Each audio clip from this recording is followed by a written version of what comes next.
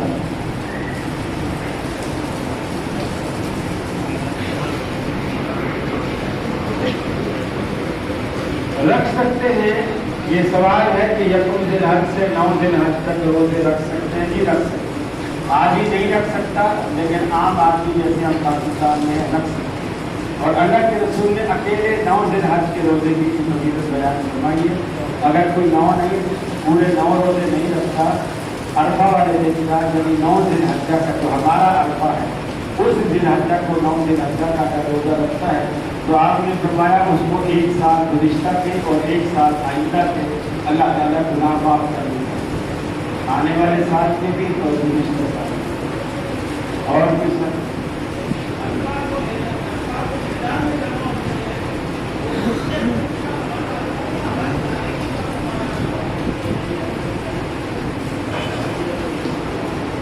دیکھیے آپ جس چاند سے روزہ رکھتے ہیں اسی چاند سے آپ نے لیلۃ القدر بھی منانی ہے, اسی چاند سے عرفہ بھی منانا ہے, اسی چاند سے عید بھی منانا ہے.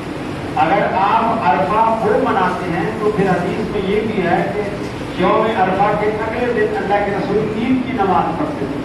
پھر آپ اگلے دن عید بھی پڑھیں جبکہ آپ ایسا نہیں کر سکتے. اور دوسری بات یہ ہے جس میں کسی روایت میں عرفہ کا ذکر ہے اور بعض روایت میں 9 ذی الحجہ کا ذکر بھی کہ یصوم رسول اللہ صلی اللہ علیہ وسلم 9 ذی الحجہ کہ 9 ذی الحجہ کا روزہ بھی اللہ کے رسول رکھتے ہیں.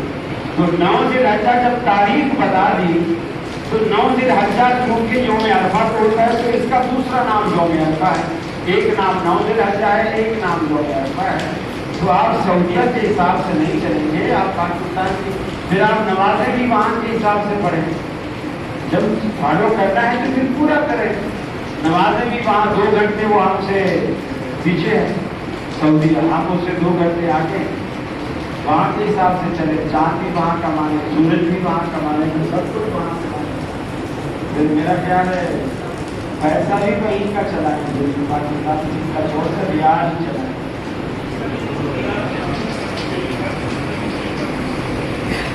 دیکھیے بازار وغیرہ میں اور عام چلتے پھرتے گھر میں راستے میں تو آپ کل جو ذی الحجہ کا چاند دکھے گا تو اس کے بعد آپ شروع کر سکتے پورا.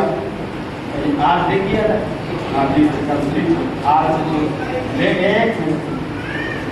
لیکن مسجد کے اندر فرض نمازوں کے بعد مسجد کے اندر فرض نمازوں کے بعد وہ عید والے دن سے 13 ذی الحجہ تک اللہ کے عید والے دن سے 13 ذی الحجہ کی فصل تک. باقی عام حضرت عبداللہ بن عمر بازاروں میں پڑھتے تھے پہلی کا چاند دیکھنے کے بعد ذی الحجہ کا چاند دیکھنے کے بعد گھر جا رہے آ رہے تو لاش جا رہے پڑھ رہے پاکستان پڑھ رہے. لیکن فرض نمازوں کے بعد جو سلام پھرنے کے بعد یہ تمام ہے یہ عید کے بعد. اور انہی کو اللہ کے رسول نے ایام تشریف کہا اور انہی کو اللہ نے کھانے پینے کے اکل شرب کے اور ذبیحے کے دن قرار دیا جو ایام تشریف. اور اگر ابھی سے تکبیرات لازم ہو جائیں تو پھر تو ذبح بھی یکم ذی الحجہ سے پھر تو آج سے بکرے کھلانی شروع کر دیں آپ. اور آج میں اسی لیے آیا ہوں. اور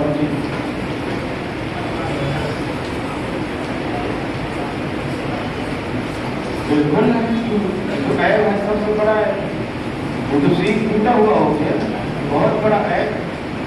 یہ آج کل بڑے فراڈ ہو رہے ہیں۔ آج ہی مجھے کسی نے ویڈیو بھیجی، وہ اس کے سینگ پلاسٹک کے لگے ہیں، بالکل ہو بہو دانت کے سامنے سے اس کے جو بیل کا سینگ ہوتا ہے بالکل اسی شکل کے، اسی رنگ کے، اسی بنائی کے، لیکن اس کو وہ ہاتھ سے پکڑ کے یوں کرنے سارے یعنی وہ چپکائے ہوئے کسی چیز کے ساتھ وہ ہل رہے۔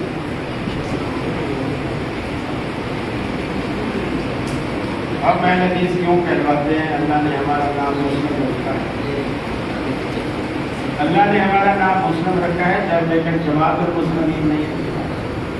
یہ دیکھ کر آپ لوگ جماعت المسلمین ہو، اور سب سے بڑی بات یہ اتنا بڑا ظلم ہے کہ ہر مسجد میں ایک اس طرح فسادی ہو جاتی ہے۔ وہ کہ اللہ نے ہمارا نام مسلم رکھا ہے۔ حدیث میں آتا ہے کہ رسول اللہ صلی اللہ علیہ وسلم سے پوچھا گیا کہ اللہ کے رسول اگر کوئی مسئلہ مجھے قرآن حدیث میں نہ ملے میں کیا کروں؟ آپ نے فرمایا پھر تو مسلمانوں کے امیر کی طرف رجوع کر۔ اس نے کہا یا رسول اللہ اگر مسلمانوں کا کوئی ایسا زمانہ ہو کہ مسلمانوں کا کوئی امیر نہ ہو تو پھر میں کیا کروں؟ تو اب اس میں دو جواب تھے آسان۔ ایک جواب جو سب سے آسان تھا وہ یہ تھا کہ اگر مسلمانوں کا امیر نہ ہو تو کسی کا ہاتھ پکڑ کے اس کی بیعت کر لو، اسے اپنا امیر بنا دو۔ لیکن آپ نے ایسا نہیں کیا، آپ نے مشکل جواب دیا، حالانکہ آپ مشکلوں سے بچتے تھے اور آسان راستہ اختیار کرتے تھے، آپ کی سنت تھی، لیکن یہاں آپ نے مشکل راستہ اختیار کیا۔ جب صحابی نے پوچھا رسول اللہ اگر مسلمانوں کا کوئی امیر نہ ہو پھر میں کیا کروں؟ تو آپ نے فرمایا پھر تم جنگلوں کو نکل جانا، جنگلوں کو نکل جانا، اگرچہ تجھے درختوں کی جڑیں اور پتے بھی کیوں نہ کھانے پڑے، پھر اس شہر کو چھوڑ دے۔ ایک وقت تھا کراچی میں جب جماعت المسلمین کی بنیاد ڈالی گئی، پہلے یہ غربا میں تھے کہ غربا اہل حدیث سے تعلق رکھتے تھے، عبدالستار سعودی کے شاگرد تھے، اور پھر بعد میں 1965 میں انہوں نے اس کی بنیاد ڈالی۔ شروع میں یہ بریکٹ میں اہل حدیث جماعت المسلمین بریکٹ میں اہل حدیث لکھتے تھے، اس کے بعد پھر جب ان کا تھوڑا کوئی کھولنے لگا، کچھ مرید بڑھ گئے تو پھر انہوں نے وہ بریکٹیں ختم کر دی، پھر جماعت المسلمین رہنے دیا۔